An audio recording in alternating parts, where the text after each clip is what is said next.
नमस्कार दोस्तों, आज हम देखेंगे बेसिक कॉन्सेप्ट्स ऑफ फार्मास्यूटिक्स। तो इसमें हम क्या क्या चीजें देखेंगे। इसमें हम जानेंगे कि फार्मास्यूटिक्स में क्या हम पढ़ते हैं, उसमें क्या बेसिक कॉन्सेप्ट्स होते हैं और साथ ही साथ ड्रग एक्शन को कैसे ये इफेक्ट करता है। तो सबसे पहले आपको पता है डोसेज फॉर्म। डोसेज फॉर्म जो है उसको हम या तो फिजिकल फॉर्म के हिसाब से डिवाइड कर सकते हैं, जैसे कि सॉलिड है, लिक्विड है या गैसियस है। अब जैसे कि सॉलिड में हम पढ़ते हैं टैबलेट्स, कैप्सूल्स, ठीक है। और साथ में क्या पढ़ते हैं आप, साथ में आप इसमें पढ़ते हैं पाउडर्स।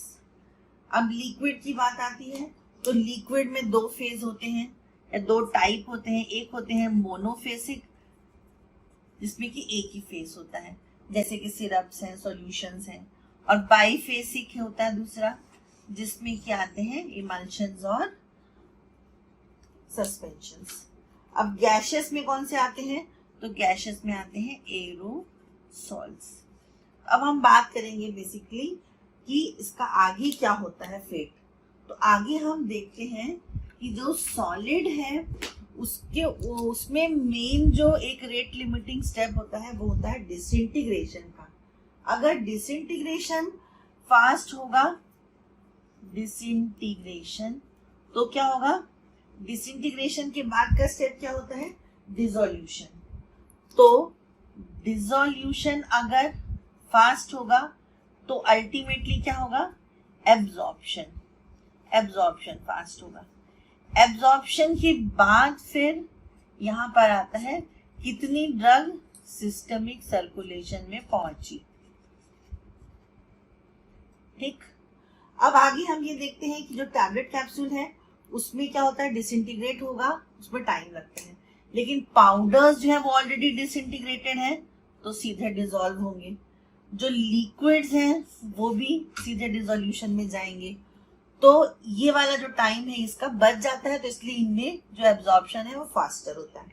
इसके बाद आगे हम बात करते हैं, जैसे सिस्टमिक सर्कुलेशन में जो ड्रग पहुंचती है तो क्या पूरी ड्रग हमको अवेलेबल होती है, नहीं।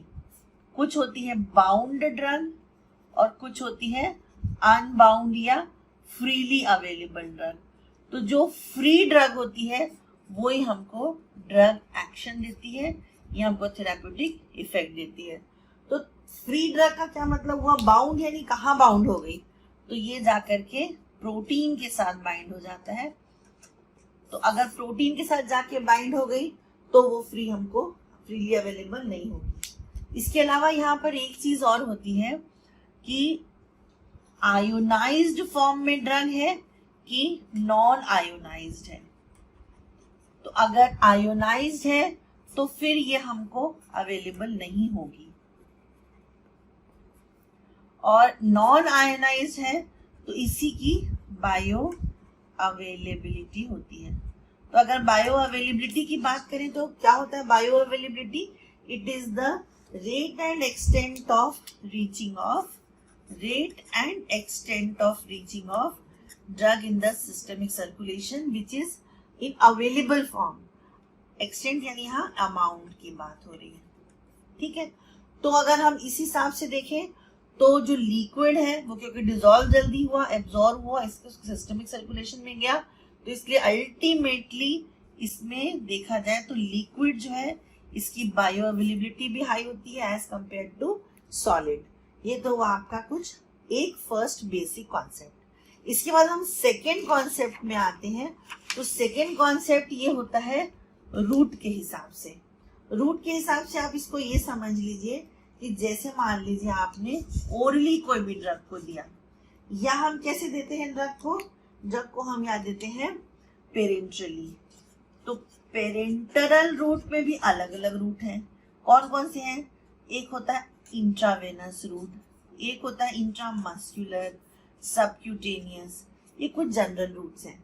इसमें आप एक ध्यान रखिएगा, जब हम ओरल रूट में देते हैं तो क्या होगा, पहले इसमें एक एब्जॉर्प्शन स्टेप आएगा, ठीक है। फिर एब्जॉर्ब होने के बाद जो ड्रग है वो सिस्टमिक सर्कुलेशन में पहुंचेगी।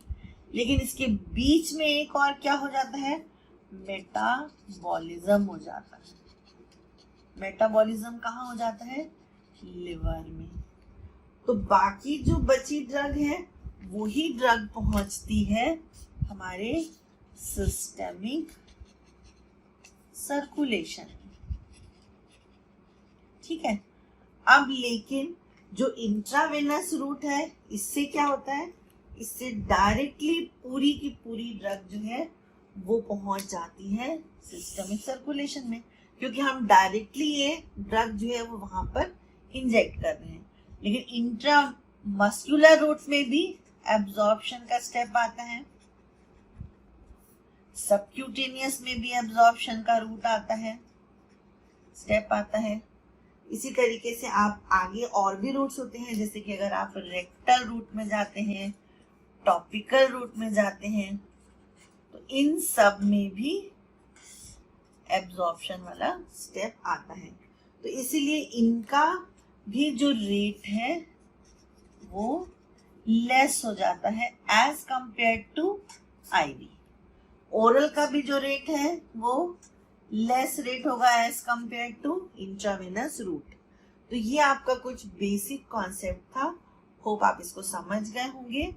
और आगे अब इससे रिलेटेड हम अगले वीडियो में देखेंगे कि बायो अवेलेबिलिटी क्या होती है, बायो अवेलेबिलिटी को हम कैसे डिटरमाइन कर सकते हैं। Thank you so much. इसी तरीके से आगे भी हम और वीडियोस लेके आएंगे, आप हमारे इस YouTube चैनल को देखते रहें।